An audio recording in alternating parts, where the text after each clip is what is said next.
Hi friends, मैं मुकेश बाकर education channel पर आपका हार्दिक स्वागत करता हूँ। पिछले वीडियो में हम संविधान के भागों के बारे में, उसके बाद में अनुसूचियों के बारे में पढ़े थे। आज संविधान संशोधन के बारे में पढ़ेंगे। तो इससे पहले संविधान संशोधन किस प्रकार किया जाता है, संविधान संशोधन प्रणाली किस प्रकार की है भारत में, उसके बारे में अध्ययन करेंगे।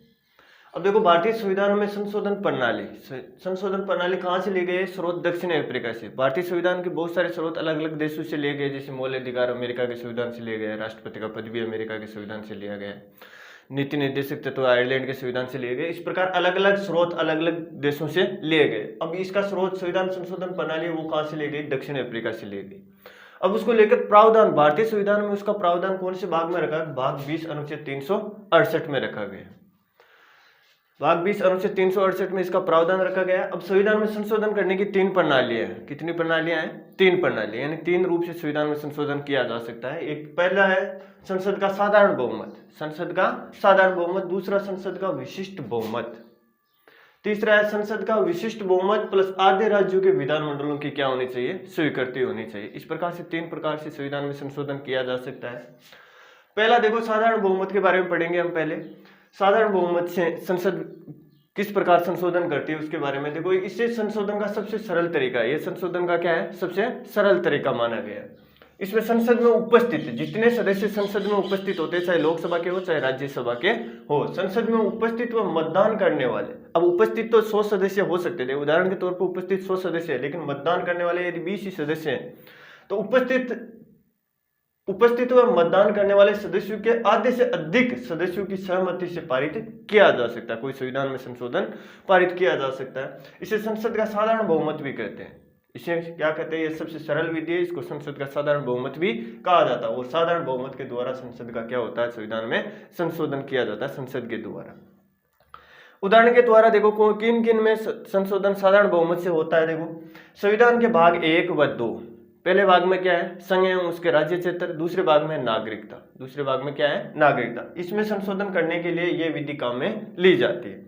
संशोधन किया जा सकता है नए राज्यों का निर्माण करना व सीमाओं में परिवर्तन करना आदि। जैसे तेलंगाना राज्य का निर्माण किया गया, तेलंगाना राज्य नया राज्य बना था 2008 में, तो निर्माण किया गया, तो ये संसद के साधारण बहुमत के द्वारा उसका क्या कर दिया गया? निर्माण कर दिया गया। उसके बाद में यहाँ देखो, सीमाओं में किसी राज्य की सीमाओं में कोई परिवर्तन करना, सीमाओं में नया राज्य बन रहा है तो सीमाओं में परिवर्तन हुआ था, तो परिवर्तन से संबंधित।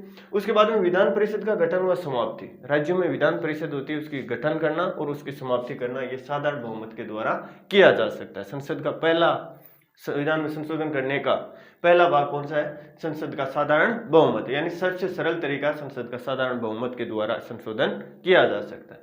दूसरा तरीका है संसद का विशिष्ट बहुमत। संसद का विशिष्ट बहुमत। अब विशिष्ट बहुमत किसे कहते हैं? देखो, इस प्रस्ताव में पास करने हैं तो दोनों सदन कौन कौन से? लोकसभा और राज्यसभा, दोनों सदनों के होने चाहिए।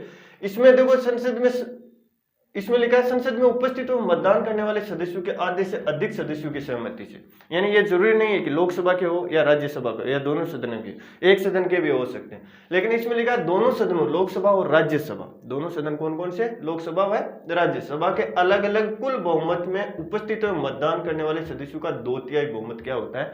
आवश्यक होता है। लोकसभा में भी 2/3 और राज्यसभा में भी क्या होना चाहिए? 2/3 बहुमत होना चाहिए।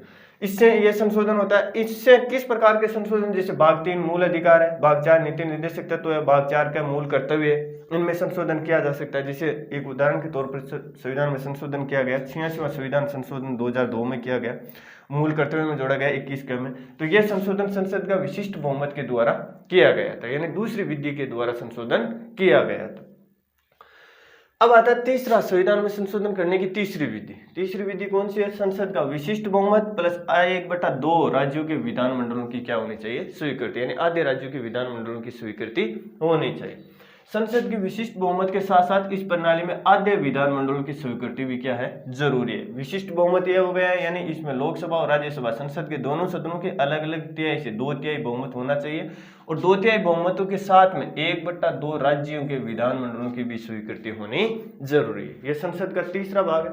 आधे विधानमंडल अपने विशिष्ट बहुमत से इसे पारित करे तो राष्ट्रपति हस्ताक्षर से ऐसा संशोधन होगा। राष्ट्रपति के हस्ताक्षर के बाद में संशोधन माना जाता है। नया कानून बनता है तो राष्ट्रपति के हस्ताक्षर के बाद में माना जाता है। तो उसी प्रकार ये आधे राज्यों के विधानमंडल इसमें स्वीकृति देती है और देने के बाद में राष्ट्रपति हस्ताक्षर करता है तो वो संविधान में संशोधन वो होता है। और यदि स्वीकृति नहीं देते, विशिष्ट बहुमत के द्वारा तो इसमें संशोधन किया जा सकता है, लेकिन ये तीसरी विधि के द्वारा किसी में राज्य नहीं दे रहे, आधे से अधिक राज्य या आधे राज्य नहीं दे रहे स्वीकृति, तो उसमें संविधान में संशोधन नहीं होता। तो तीसरी विधि में संसद के विशिष्ट बहुमत के साथ साथ, यानी इस विधि के साथ साथ इस प्रणाली में आधे विधानमंडलों की स्वीकृति भी क्या होती है, जरूरी होती है। आधे विधानमंडल अपने विशिष्ट बहुमत से इसे पारित करे तो राष्ट्रपति हस्ताक्षर से ऐसा संशोधन होता है। जैसे 73वां और 74वां संविधान संशोधन इस विधि के द्वारा किया गया था, यानी आधे राज्यों की स्वीकृति दी गई थी। ये संविधान में संशोधन करने के 3 तरीके हैं।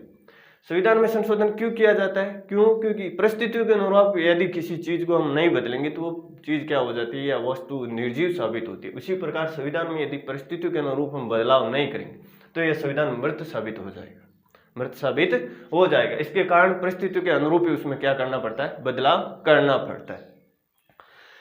यह था आपका दक्षिण अफ्रीका से लिया गया संविधान संशोधन की प्रणाली भाग 20 में अनुच्छेद 368 में। साधारण क्वेश्चन इस प्रकार से पूछे जाते हैं, संविधान में संशोधन करने की कितनी प्रणालियां?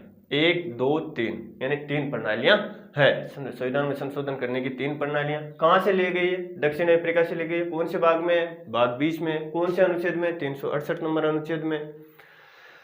86वां संविधान संशोधन है ना, जो 86वां संविधान संशोधन हुआ वो किस प्रणाली के द्वारा हुआ था? तो संसद का विशिष्ट बहुमत के द्वारा किया गया, यानी दूसरी प्रणाली के द्वारा संविधान में संशोधन किया गया था। इस प्रकार के क्वेश्चन आते हैं।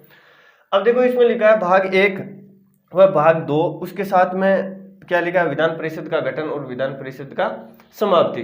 इस प्रकार का जो संविधान संशोधन होता है वो साधारण बहुमत के द्वारा किया जा सकता है। उसके बाद में इसमें देखो समवर्ती राज्य सूची और समवर्ती सूची से संबंधित जो कानून होते हैं वो भी साधारण बहुमत के द्वारा संविधान में संशोधन किया जा सकता है। यह संविधान में संशोधन के बारे में था। अगले हम पढ़ेंगे जो महत्वपूर्ण संविधान में संशोधन हुए थे उनके बारे में पढ़ेंगे। जब तक के लिए जय हिंद, जय भारत।